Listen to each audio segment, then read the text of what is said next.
Hello everyone and welcome to the Winecast.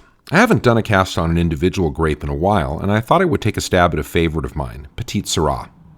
Though it's not widely planted throughout the world, it has a devoted following, and apart from its characteristics as a grape, which are interesting enough in their own right, it has a curious backstory and a secret identity of sorts, since it actually didn't begin life as Petite Sirah at all, but as an accidental grape named Durif. I call it an accidental grape because it was the result of an unforeseen and unintended cross between two other red grapes, the world-famous Syrah and the very ancient but much more obscure Peloursin, that happened in the southeast of France among vines kept by a botanist and nursery keeper named François Durif near Grenoble, just east of the northern Rhone. It's likely that this cross happened in the 1860s, and once Durif noticed the new vine a bit later, he named it after himself, propagated it, and began selling cuttings to growers. Though Monsieur Durif made an effort to get his namesake grape into the hands of French wine growers, he never had much luck getting interest in his grape to stick in its home country, and it's now almost extinct in France. But some of the cuttings he was spreading made their way out of France, including a small shipment of them that arrived in California in 1884, where they were planted at a vineyard near San Jose in the South Bay area of San Francisco. So far so good and not much controversy or intrigue to speak of, but all of that changed once those cuttings were in the ground and bearing fruit. The heart of the matter stems from the fact that in the 1800s, Petite Sirah was a commonly used name for a grape, but not for Durif, which had just gotten its name a few years earlier, but for Syrah, or more specifically for what's now known to be a clonal variation of Syrah with relatively small berries, hence the petite designation. For reasons that still aren't clear, the vineyard owner who imported the Durif vines in 1884, a fellow named Charles McIver, began calling them and selling them as Petite Sirah, or what we today would just call Syrah. It's uncertain why McIver stuck the Petite Sirah moniker on grapes that he just should have called Durif, but confusion between the two seems to have been going on in France as well, and it's possible that McIver thought he was getting Syrah, but was delivered Durif cuttings by mistake. Whatever happened, the new name stuck, and the next 100-plus years of California viticultural history is littered with debates between wine writers and academics trying to sort out just what was in the bottle labeled Petite Sirah. Was it Syrah, or Durif, or some other kind of grape?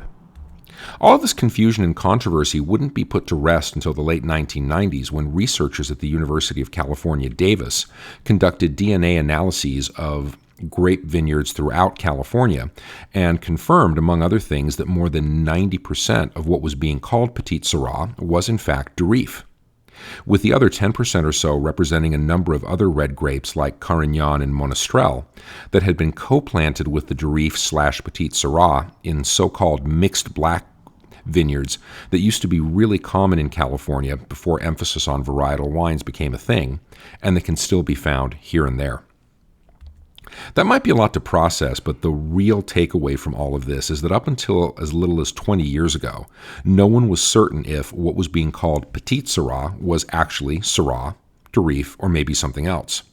Now it's clear that the vast majority of what was called and is still called Petite Sirah is Durif. So what's this mysterious and controversial grape like? Well, it has small berries, so the ratio of skin to juice is high, and that means that wines made from it typically have lots of mouth-drawing and astringent tannins. Wine made from this grape also has a deep, dark pigment and good acid. On the nose, you'll usually find fruit that's on the blue and black end of things, so blueberries, blackberries, huckleberries, and such, as well as notes of black pepper, licorice, and chocolate. The palate can have quite a lot going on, but the signature flavor, or set of flavors, is a captivating combination of blueberries dusted with cocoa. A nose and palate like this usually makes for a great pair with complex sauces that are dense and dark and that usually accompany meat, say a mole poblano or a rich beef stew. In spite of a similar-sounding name and a parent-child relationship, though, don't expect your Petite Sirah/Durif to taste or smell like Syrah any more than any other grape does. They really do produce two different wines. So what should you try? Keep in mind that there may be 10,000 or so acres total planted to Petite Sirah the world over, which isn't a lot. And while plantings are increasing and popping up in lots of interesting places, there are still only 3 major planting areas, each of which is worth checking out. In California, where it's most likely to be called Petite Sirah, look for wines from Amador County and Lodi, as well as less common but equally terrific examples from Napa Valley. Australia's Rutherglen in Victoria, where the grape goes by Durif, has been producing varietal examples and blends for some time, and like many Australian wines, they tend to be big and bold when they're made down under. Finally, Israel, a totally underappreciated wine-producing country, has a fair amount of Petite Sirah, relatively speaking, in the ground, and has been moving away from using it as a blending grape to making more and more increasingly well-thought-of examples of PS as a single variety. And speaking of blends, as remarkable as Petite Sirah / Durif is as a standalone grape, it really shines as a blender, doing a great job of taking up the slack left by other grapes. PS plays together brilliantly with a number of red grapes, especially Zinfandel, and producers in each of the 3 major growing areas, California, Australia, and Israel, have done or are starting to do amazing things by blending it. And if you're feeling really adventurous, see if you can find wines made from some of the remaining mixed black vineyards in California, like maverick winemaker and enological genius Sean Thackeray's Orion, made from fruit grown in a Napa Valley vineyard filled with grapes that no one really knows the identity of. There's bound to be some Durif in there, I think. Thanks for joining me for another Winecast. Though I've wanted to do a cast on Petite Sirah for a while, I was inspired to do one now by a fantastic book I've been reading, American Rhone by Patrick Comiskey, that has a fantastic chapter on this grape.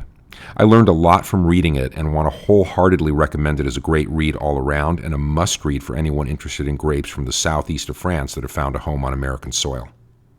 Thanks as always to all of my subscribers, new and old, and to everyone who's taken the time to have a view and leave a comment or a like. I'm your host, the Unknown Winecaster, and I'm out. Enjoy the grape, but always enjoy it responsibly.